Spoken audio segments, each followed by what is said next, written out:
بسم اللہ الرحمن الرحیم۔ اقوام متحدہ کے ذیلی ادارہ برائے عالمی صحت کی حالیہ رپورٹس کے مطابق پاکستان میں فضائی آلودگی یہاں رہنے والوں کی عمر میں اوسط 4.3 سال کم کر رہی ہے۔ گویا ہمارے پیارے جو چند سال مزید ہمارے ساتھ گزار سکتے تھے اب وقت سے پہلے فضائی آلودگی کے باعث متاثر ہوں گے۔ 2021 کے اعداد و شمار کے مطابق فضائی آلودگی میں بنگلہ دیش اور افریقی ملک چاڈ کے بعد پاکستان تیسرے نمبر پر ہے، جہاں سانس لینے کے لیے ہوا خطرناک حد تک آلودہ ہے۔ فضائی آلودگی یا ہوا کی کوالٹی کا انڈیکس اس طرح ماپا جاتا ہے کہ یہ دیکھا جاتا ہے کہ ہوا میں 2.5 مائکرومیٹر سے کم سائز کے ذرات کس کثرت سے پائے جاتے ہیں۔ موازنے کے طور پر ایک عام انسان کے بال کی موٹائی اوسط 50 سے 70 مائکرومیٹر تک ہو سکتی ہے۔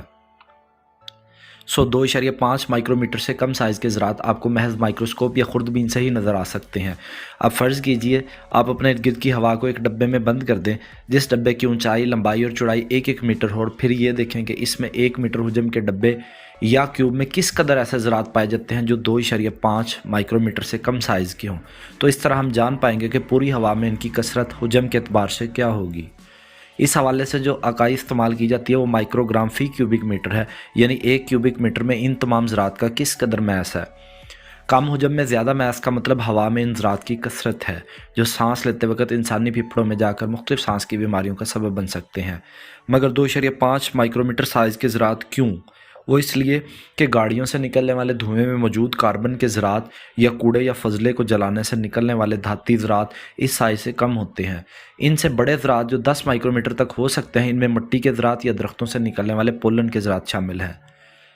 دنیا بھر میں ہوا کی کوالٹی کو جاننے کے لیے ایک سکیل بنایا گیا ہے جسے ایئر کوالٹی انڈیکس کہا جاتا ہے، جو یہ بتاتا ہے کہ کس ملک یا شہر میں ہوا کتنی صاف ہے۔ اس لیے کہ یہ دیکھا جاتا ہے کہ ایک خاص علاقے میں 2.5 مائکرومیٹر سے کم سائز ذرات، 10 مائکرومیٹر کے ذرات اور ان کے علاوہ ہوا میں دیگر خطرناک گیسیں جن میں کاربن مونوکسائیڈ، سلفر ڈائی آکسائیڈ اور نائٹروجن ڈائی آکسائیڈ شامل ہے، ان کی کثرت کتنی ہے۔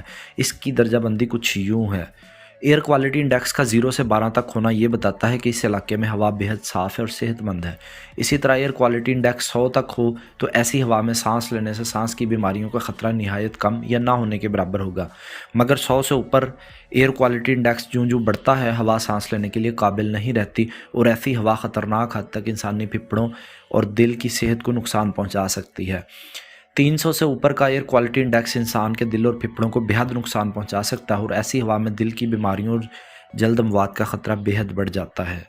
باہر کے ممالک میں گاڑیوں میں استعمال ہونے والا پیٹرول اور ڈیزل ایک خاص معیار تک صاف کیا جاتا ہے تاکہ اس کے انجن میں جلنے سے نکلنے والے دھوئیں میں ایسے مضر اثرات کم سے کم ہوں۔ مگر یہاں مملکت خدا داد پاکستان میں ایسا نہیں ہوتا۔ یہاں پیٹرول اور ڈیزل کو عالمی معیارات تک ریفائن نہیں کیا جاتا۔ نتیجہ منہ کو جلا دینے والا دھواں، گاڑیوں کے انجن کی جلد خرابی اور اس سے مزید زہریلے دھوؤں کا اخراج ہے۔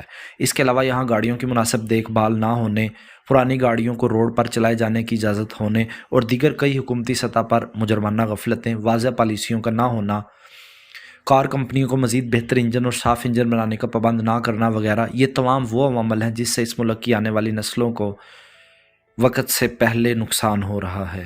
حال یہ ہے کہ اس وقت لاہور دنیا کے آلودہ ترین شہروں میں صف اول پر ہے۔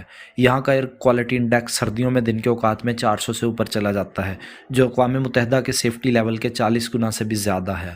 گرمیوں میں ہوا گرم ہوتی ہے چونکہ اس وجہ سے ذرات نچلی فضا میں ایک جگہ جمع نہیں ہوتے اور اوپر کو چلے جاتے ہیں، مگر سردیوں میں ایسا نہیں ہوتا۔ لہٰذا سردیوں میں لاہور اور دیگر بڑے شہروں میں دھند اور آلودگی کا یہ عالم ہوتا ہے کہ ساتھ چلتا بھی دکھائی نہیں دیتا۔ ایسی فضا میں سانس لینا موت سے کم نہیں۔ ضرورت اس امر کی ہے کہ حکومت سے مطالبہ کیا جائے کہ بکنے والے پیٹرول اور ڈیزل کا معیار بہتر کیا جائے، پرانی اور زیادہ دھواں چھوڑنے والی گاڑیوں کو روڈ پر نہ آنے دیا جائے، گاڑیاں بنانے والے کمپنیوں کو ماحول دوست انجن بنانے کا پابند کیا جائے اور ان کی جگہ پہ الیکٹرک گاڑیوں کا استعمال بڑھایا جائے، پبلک ٹرانسپورٹ کو بڑھایا جائے جو متبادل توانائی کے ذرائع پر چلتی ہوں، ورنہ وہ وقت دور نہیں جب ہم بوتلوں میں صاف ہوا خریدتے پھریں گے جیسے اب پانی خریدتے ہیں۔